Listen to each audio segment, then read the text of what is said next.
Welcome, everybody. WorldNet Daily is live. We are on the air. Good to see you. Welcome to all those of you watching on Rumble. You know where free speech truly lives, and we appreciate you being there. For those of you on Facebook and YouTube, make sure you already have your Rumble account set up and that you're following us, just in case things are coming. We warn you about that all the time. Folks, we live in a broken country. We have a wide open border, and we have the video, folks. We have the video of the Democrat leader, Chuck Schumer, actually advocating for the citizenship of 11 million illegal aliens. So we're going to show you that. We're going to get into that. Also, we have an update on the Georgia school killer, Colt Gray. Apparently, the FBI has interviewed him or has visited him a year ago. So we're going to get into the details on that. There's a lot going on there. And these Venezuelan gangs, whether they exist or they don't exist, we've got a 911 call from Chicago that we're gonna play for you. Josh and Brian Allman's with us here today. I always have to smile and try and laugh it off, because if I don't, I don't have enough tissue to start crying over our broken country, because it really is serious and it's really sad. And I have to say that at the offset, because I know that the things that we're going to talk about today are truly disturbing. Yeah, absolutely.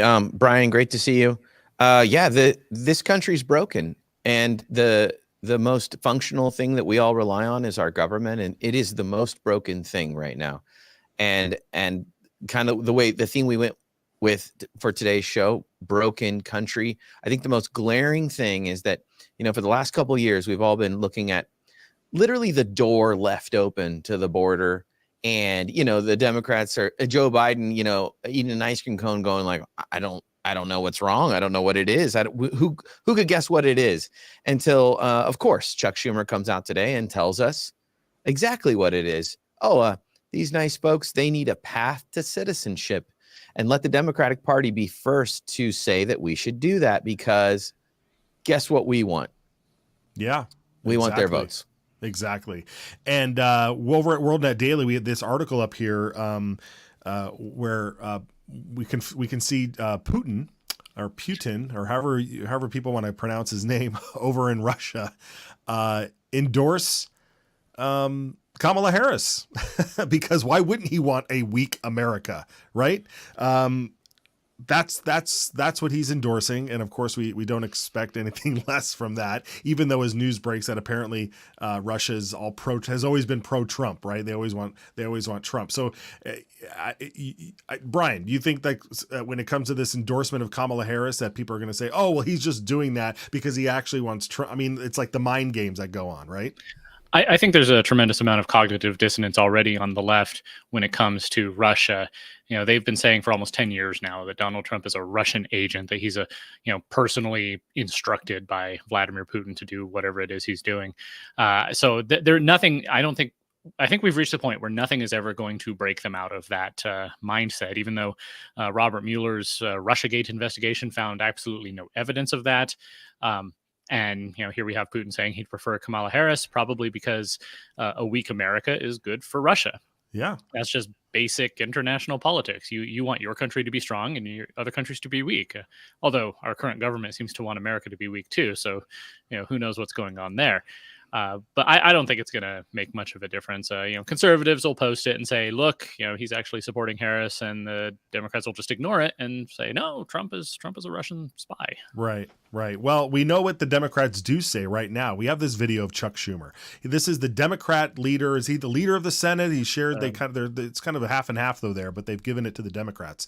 But so he's the leader of the Senate, and he had a press conference. Let's watch this.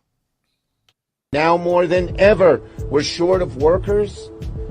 We have a population that is not reproducing it on its own with the same level that it used to. The only way we're going to have a great future in America is if we welcome and embrace immigrants, the dreamers, and all of them, because our ultimate goal is to help the dreamers, but get a path to citizenship for all 11 million or however many undocumented there are here. I mean, you almost want to watch that a couple of times. The ultimate goal for America is to help dreamers, Josh? 11 million, or how many ever there are, which is probably closer to 15. Well, or they've been 18. using the 11 million number for about 30 years now, so I have to imagine it's bigger. Might be bigger. Yeah. Yeah. Brian, go, man. What do you think? Well, so there's a graph that floats around every now and then where they did some surveys on, who is most important to you, who do you have the best opinion of, and for conservatives, it was family and friends are the most important, and then your community, and then your neighbors, and your state, and your country, and it goes outward from there. The one for the graph for liberals was backwards. They prefer foreigners. They prefer people in other countries. They prefer people who are not like them, and they really don't like the people who are, like them and their neighbors. And that kind of explains what Schumer is doing there. He would rather import, however many people from throughout the world, and make them the new Americans and get rid of the old Americans. I know that is supposed to be a right-wing conspiracy theory, but that's exactly what he's saying. These new immigrants, these new Americans, they reliably vote Democrat. They don't have this, connection to the Constitution and the heritage of America that seems to get in the way of the totalitarian plans that the left has for us. So, it's ideal for them. It's not good for us. No, it's not. It's not. And in fact, Giger Capital, if that's how you say their name, over on X, has this showing that American job loss with immigrant gains. Look at this chart here. In just August, 635,000 immigrants, legal and illegal, gained a job, while 1.3 million native-born Americans lost their job. Now, since pre-COVID, native-born workers have lost 2 million jobs, and all of the net job gains are immigrants. So when you watch the Harris campaign and you watch the aloof Joe Biden talk about how jobs are coming back and we're getting, they're giving them all to the illegals. I mean, and I don't want to say they're giving them jobs like they're all government jobs. I mean, who are the ones hiring these people? What is going on in these in our states?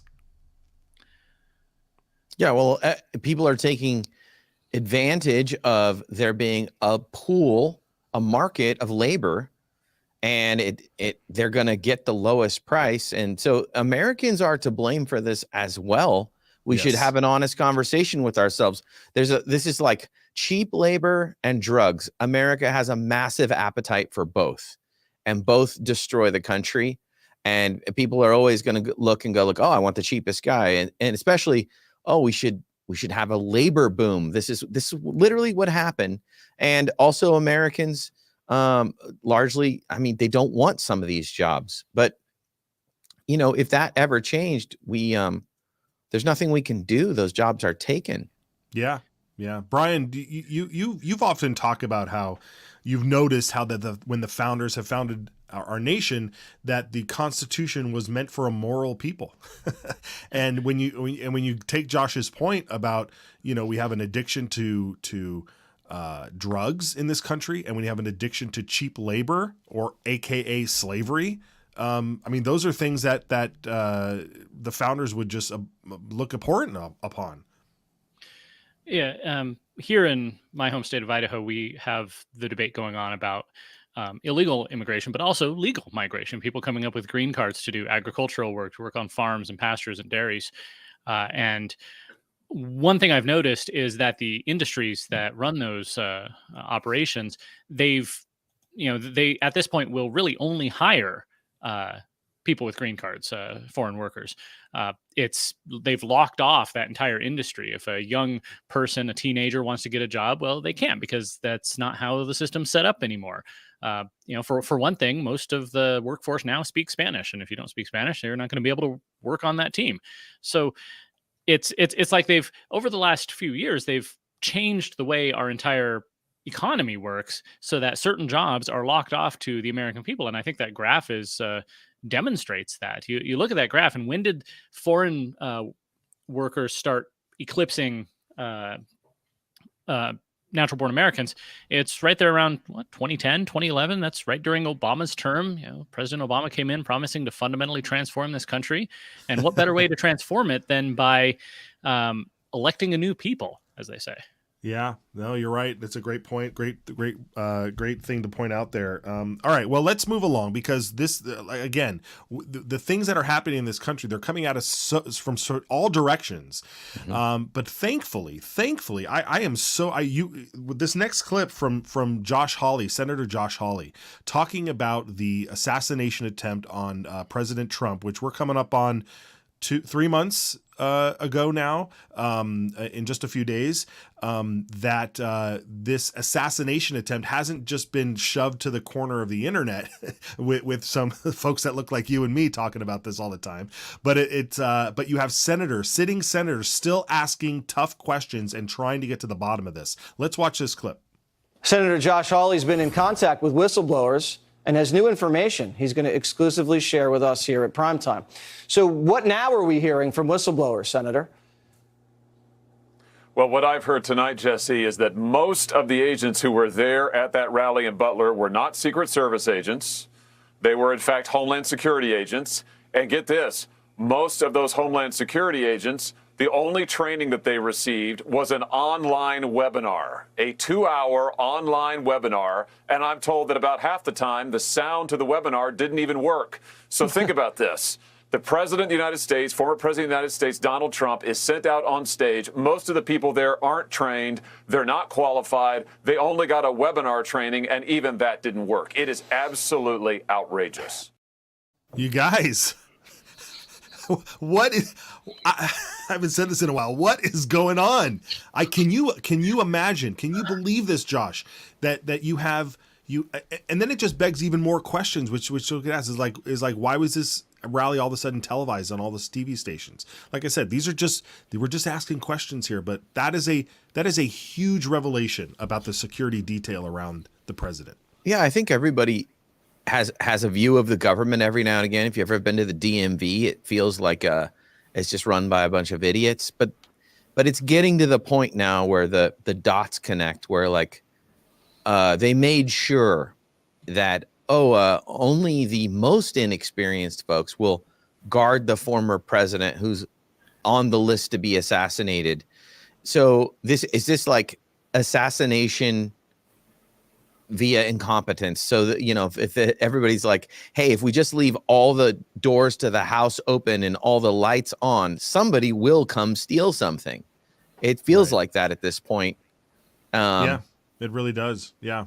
I'm sorry. Did you have a finishing point? No, go ahead. Okay. Yeah, Brian, when you think about even the point that he just made, like maybe it's just like, let's just throw the incompetency and we can just and everybody can just blame it on incompetency, because everybody likes to just use that rule, never attribute to malice what can be attributed to incompetency, right, or something thereof.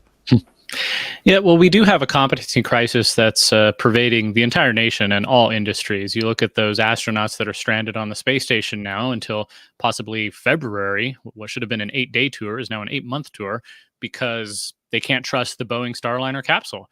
And you look at what Boeing's been doing, their top priority is diversity. Secret Service wanted to increase the number of women employed. And this is not to say that people who are diverse or minorities or women are not necessarily competent. It's that when an organization decides to prioritize diversity over meritocracy or competency, then you're going to lose those things. It seems obvious, but all these, it's like watching 1,000 trains go off the cliff all at once. Our nation built up a very complicated economy, complicated systems, factories and technology. And now we're watching it fall apart because the people who are running it now don't know what they're doing. Secret Service, after John Kennedy was assassinated, we figured they'd fix the problems, and there hadn't been a shooting at a president for 60 years. So we figured, okay, they've figured this out. They've cracked the code. But now it seems they're forgetting, because they're forgetting that their priority is protecting the president, not hiring a diverse workforce. Yeah, I mean, that you said it. It's there. A great point. You said it there. Okay, well, let's move on, guys, because as those questions seem to be continuing to move on, there was a attorney extraordinaire, Alan Dershowitz, talking about the indictments of Trump, talk about the upcoming sentencing, which I think before we went to air, Brian, you had gotten word, or you saw coming across the wires, that the judge moved the sentencing. You want to update us on that real quick? Yeah, let me find it here. It's the judge, Juan Merchan, has ruled that Trump will be sentenced on November 26th instead of September 18th. So that means it will be after the election, which, and I'm seeing multiple takes on that. Does that mean that Judge Merchan and whoever is working behind the scenes there, do they think that Trump's going to lose and so it doesn't matter? Or do they think Trump's going to win and they don't want to be, they don't want to have the consequences, whatever they may be, of meddling in the election 2 months before a new president comes in? So I'm seeing both takes. I don't know what's going through their heads, but it is interesting. You wonder if he ever will be sentenced, because eventually this case is going to get overturned on appeal. The Supreme Court gutted most of it anyway. So what's well, you would think that you would think that as we look at what some of these judges are doing, yeah. But as we noted on that WND article, there is that Alan Dershowitz is really he's upping the banana count on whether or not we are in a banana republic, and so we encourage everybody to go over and watch the video that's embedded there. It's fantastic. It's a really good take. He talks about being an expert on the law. And even he doesn't understand these charges that he was convicted on. So you really have to wonder if this is just hopefully setting up the public to understand that we need to go in and gut the government. We need to gut out the deep state. We need to cut back on all of these departments. It's incredible. What is this image here? We have this we have this other article on WorldNet Daily about Trump saying that Elon gave him the suggestion to do a full audit of the entire U.S. government. This sends a thrill up my leg, to borrow a term. Absolutely, yeah. Right, Josh? Yeah. Yeah, Elon, if Elon had a time machine, and maybe he will eventually, it would be so cool to be like, Elon, in 2020, Elon, you had no idea that you're going to be a rabid Trump supporter in 2024. And you're going to talk about running his government and literally auditing all the garbage out of the government. And, I would trust him. I would trust Vivek and Elon to really get to the bottom of it. And the funny thing is that Elon is renowned for working people hard, and he gets results. Americans aren't ready for that, but we sure could use it.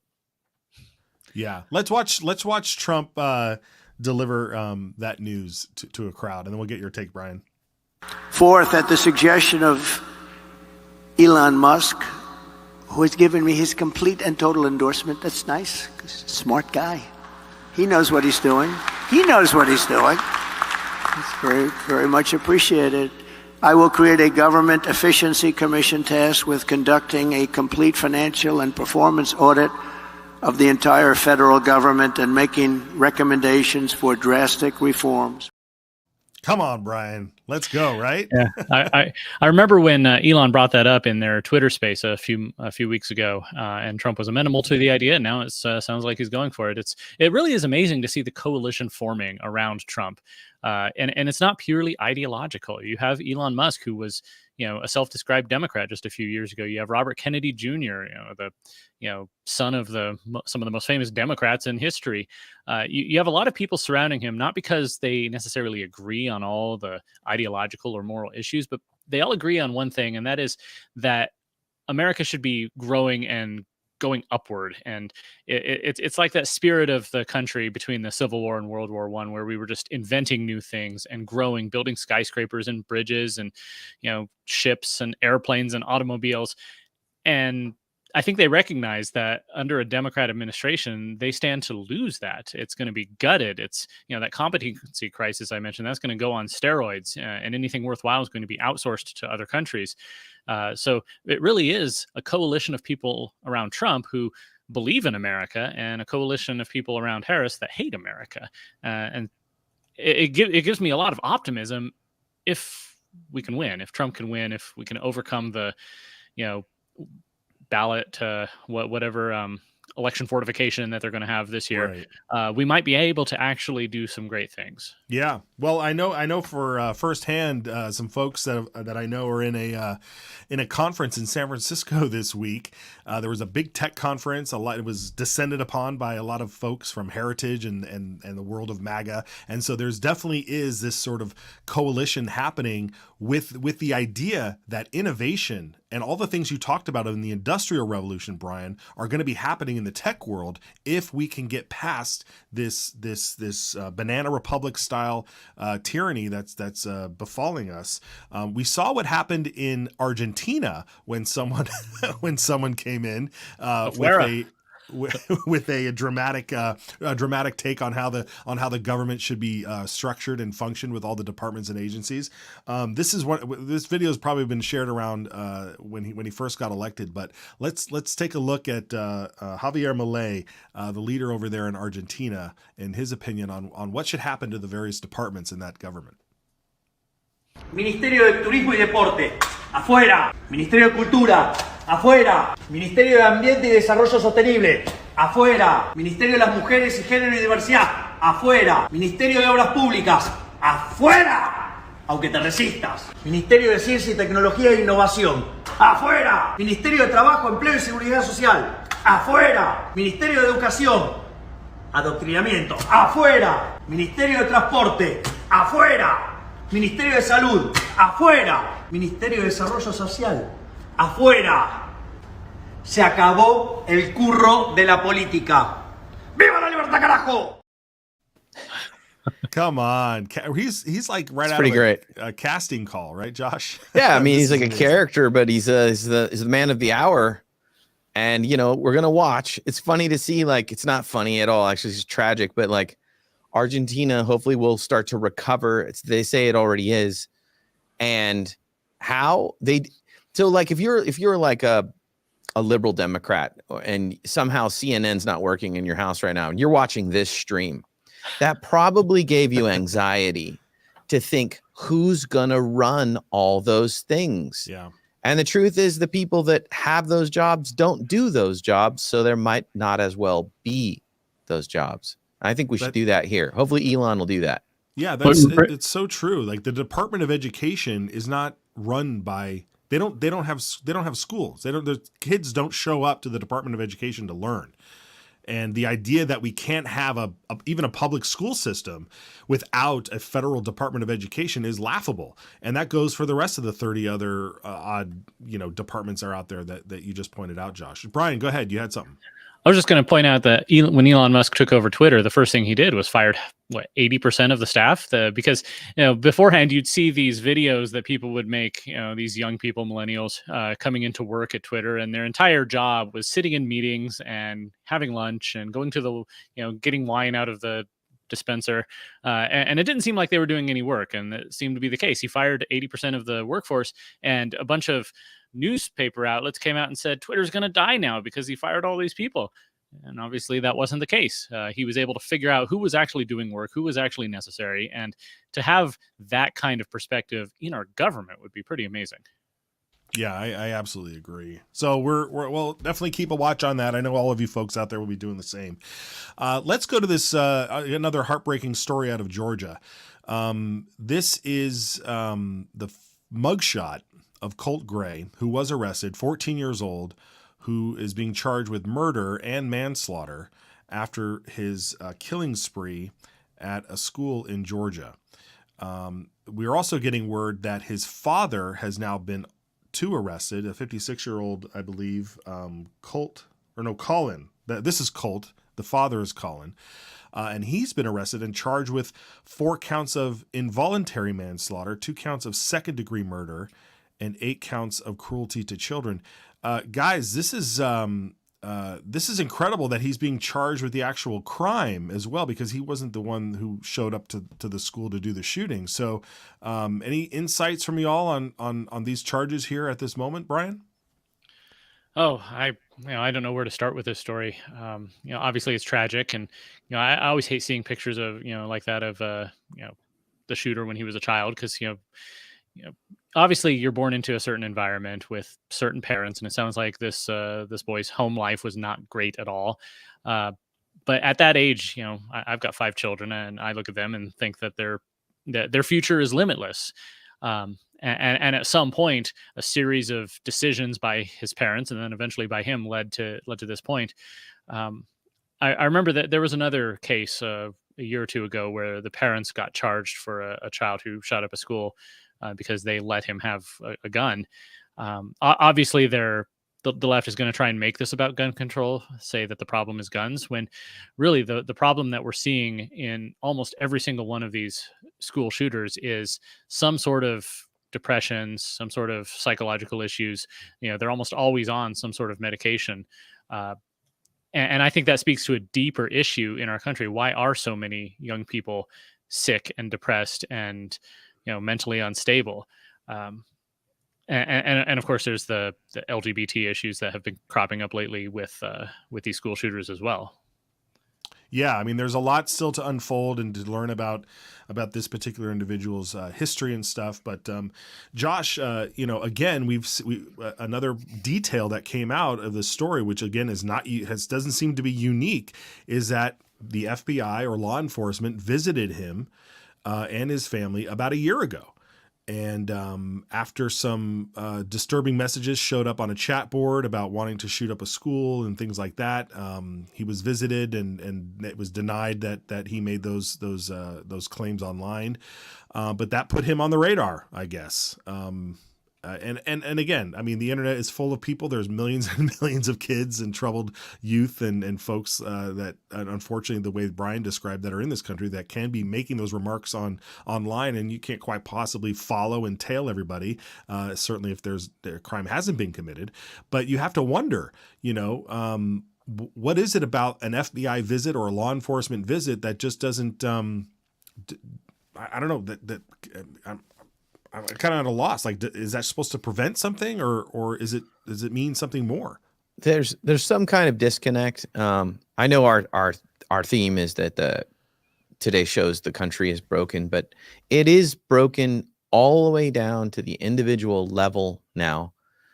This family, I was reading about this family. It's really sad. The mom got addicted to drugs. There was stories from the neighbor of the kids coming over to the neighbor's fence asking for food because the mom had locked him out of the house. This is happening like in normal neighborhoods right around us. And it's sad. And a lot of people say, like, what can we do? But it literally leads to death of people around us when we don't intervene. And culture does not intervene anymore, especially if there's some unknown element. Like, why did law enforcement go visit? Even you interview the classmates, and everybody kind of knew that this kid was very, very disturbed. And then the dad made just a massively unwise decision to give him a rifle for Christmas. That's just, it's almost like everyone was blind to the reality. And reality, when it finally snaps into view, is really awful. And sadly, it's usually involves the death of innocent folks. Yeah, I mean, we're all parents, we're all dads sitting here, and sometimes you get caught up in that mentality where you're like, oh, that wouldn't happen to my kid, or you see other parents, be surprised that their kid did something bad at school or something, or treated another child unkindly, and you go, well, how that couldn't happen? You have this sort of like prideful ownership that everything you're doing is perfect, but here, the family we have a screenshot here of a family member posting messages on Facebook and other social media talking about, I believe this was the sister of the mom, like the killer's aunt, who talked about how, and you can go to WorldNet Daily and read these here. I'm not going to go through them, but just talking about how the home was broken, and that the mother had been in and out of jail, like we had mentioned, was a drug addict, and so this isn't the best environment for a young man like Colt here. But Brian, to the point of just kind of having this cognitive dissonance between whether or not your child should or shouldn't have a rifle based on all of the things that are going on around them in the troubling home is again another disturbing element that we have to deal with. Yeah, obviously, the boy is 100% responsible for his actions, but what are all the actions that led him there? And I'm trying to think about this. You've got a lot of families that give their teenagers guns. It's part of growing up in many parts of the country. It's something that you just do and you learn, you're taught how to handle it properly and safely. First person that comes to mind is Kyle Rittenhouse. He had an AR-15 that night in Kenosha, and he didn't kill innocent people. He shot 3 people, killed 2 people who were in the midst of attacking him.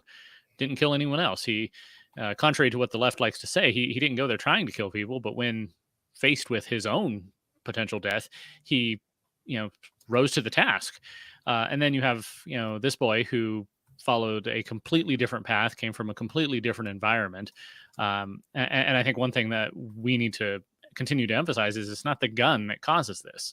It's gun is just a tool, and it's in the hands of a person who's going to make moral decisions. And unfortunately, this person decided to, kill innocent people. Yeah. We have one more tweet here that we wanted to share with you. If we can bring that up on the screen. Josh, you want to walk us through this here? Is this the, oh yeah. So kind of in the same theme, guys. You remember all the talk in Aurora, Colorado? Like, oh no, there's nothing going on. The city can't figure out what's going on. And yet we see footage of guys in a hallway with rifles. And now ICE has confirmed that there are subjects that have been arrested. And this is probably the gentlemen that were in the apartment complex. Or let's see this connection. This is connection to a shooting. But there are Venezuelan illegals in the country. And it's unfortunately a lot of them in Colorado. And I heard, Matt, I've actually seen this in a different program, that for some reason, a lot of people, when they were coming across the border, they were getting tickets to Colorado, to Denver, and then they were also going to Aurora. And I saw this in a completely different program, which was tracking people that were coming from Venezuela through the Darien Gap, all the way through the border. They were riding the train through all of Latin America or Central America. And then they were getting here, and they were all being given tickets to go to Denver. And because it is kind of a strange thing. Why are Venezuelans in Aurora? But they're also they're also in Chicago now. Yes, and we have it's a very strange 911 call, because let's listen to it, because I have a question about it afterwards, but let's listen. Yeah. Unit 10-3, I'm citywide, person with a gun, 6124 South King Drive. Caller says 32 Venezuelans are trespassing the building, showing guns in the courtyard, and they have motorcycles in the courtyard as well. All stairwells are filled. Nothing further, zone clear.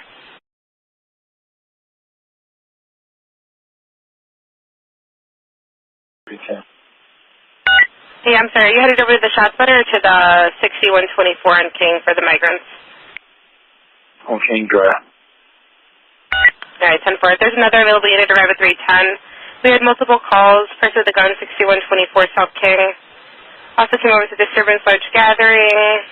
Said to be 32 Venezuelans trespassing in the building property, showing guns in the courtyard. They have motorcycles in the courtway, all stairwells filled. And nothing further. I mean, incredible. Brian, what's your take on that? Well, my initial take was that they need to fix their AI caption transcription. Oh yeah, don't read the No, it's going back to where we started this conversation, a broken country, and the most obvious symptom of a broken country is broken borders. As Donald Trump says, if you don't have a border, you don't have a country. It's like America's just become this playground for everyone, whether it's other countries such as Russia or China or Qatar, trying to influence our public opinion and our elections, or whether it's Venezuelan gangs just moving in and taking over apartment buildings. It seems completely absurd. It's like the sort of thing that local police should be able to handle real quick. It's the sort of thing that should be blocked at the border, obviously, but right. we're not doing that. But it seems like not only are we being overrun in multiple ways, we've lost the willpower as a nation to do anything about it. I don't know where we go from here. I guess, we elect President Trump and then we start deportations, because otherwise we're not going to have much of a country left. Yeah. Josh, I'm trying to figure out, how does everybody know that these are Venezuelan? How do they have flags? Are they saying Viva la Venezuela? Like, how do we know they're Venezuelan gangs and not just, our country's full of diverse populations from all over the world. It's a good point, Matt. Yeah. They do seem to know, and apparently there's some kind of giveaway that people know, oh, these are Venezuelans. Maybe the locals know, but yeah. It seems to be clear. And they have this bizarre tactic where they en masse go to an apartment complex. They shake down as many people as they can, and then they leave. But which is so foreign to us in America, like this seems like an old mobster tactic or something that we haven't seen in 100 years. But it's happening. And imagine them being at home watching and seeing people debate that it even happened. Right. Right. Yeah, exactly. And let's point out two things. One, as you pointed out in the beginning, these folks went to Denver first, as that's where we kind of heard this story break. Now it's happening in Chicago, these roving gangs with rifles and firearms. And correct me if I'm wrong, but Chicago has one of the strictest gun control laws on the books. Yeah. And Colorado used to be a very friendly gun state until it went blue. And I imagine has fallen down on the ranks of a gun-free state. Brian, do you want to give any speculation if Venezuelan guns showed up to, I don't know, Idaho? Well, I have no idea. I wouldn't be surprised. They seem to be going everywhere. They cross the border. They're given, in many cases, debit cards and plane tickets and cell phones, and then they go do their thing. And it would be foolish to think that they're not organizing in some way to do something, whether it's shake down apartment complexes or, forming gangs or militias or whatever. But, your question about how do you know they're Venezuelan, that got me thinking. We're entering a situation where information is very hard to come by, accurate information. On the left, they're saying that, oh, this doesn't exist. They're saying that these Venezuelan gangs, there's no such thing. They're not there. It's a hoax. Even though we've got the 911 calls, we've seen pictures. But then on the other side, I think conservatives are getting a little jumpy every time somebody hears a Spanish spoken in public. They think, oh, there must be illegal immigrants. And I think it really goes to our broken country. We're fracturing. You can go out in the public square and it's very diverse, which maybe that's our strength. That's what we're told. But at the same time, it really erodes public trust because we don't know what people are talking about. We don't know who's who. We don't know who our neighbors are. And we can't even communicate with our neighbors in many cases. And that leads to mistrust. That leads to assumptions, and it leads to places that are not good. Yeah, it's very true. We need to encourage more assimilation, not in a Borg fashion, but in a cultural fashion. I think, I've moved around my life, from a different city, even different neighborhoods within your own town. And the first thing that I always want to do is like, well, what do the locals do here? What do we do? How do we engage? How do I, where I want to, I don't want to go to the big box, store. I want to go to the mom and pop store. I want to know my neighbors. And there seems to be a lack of encouraging traditional migrants who move here to do that sort of thing, especially when it comes to the language and just the cultural habits. This diversity, this emphasis on keeping things diverse and keeping things segregated is it's so foreign to the idea of America to begin with. Well, gentlemen, I think that wraps it up for today. Brian, I'm so glad you joined us here on this Friday. Where can everybody follow you and your work? Because you do great work out there. Oh, well, you can find me on Twitter or X or whatever you call it at Gem State Brian.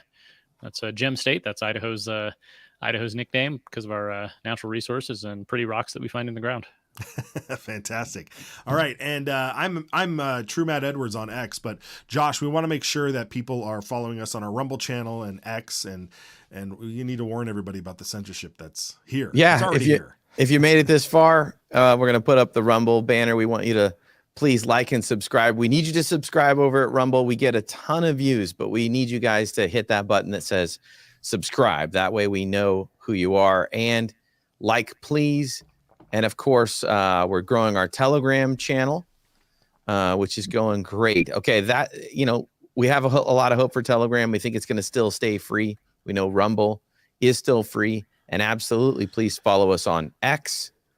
And that's where you're going to see like the most breaking news. Even while we're on the show here, we're breaking news on our X channel at worldnetdaily.com as well. That's where everything is for the main platform, for all of our articles, and of course, our videos. Fantastic. All right, folks. Well, have a great weekend. On behalf of Brian and Josh and I and the rest of the crew here, thank you so much for watching. God bless.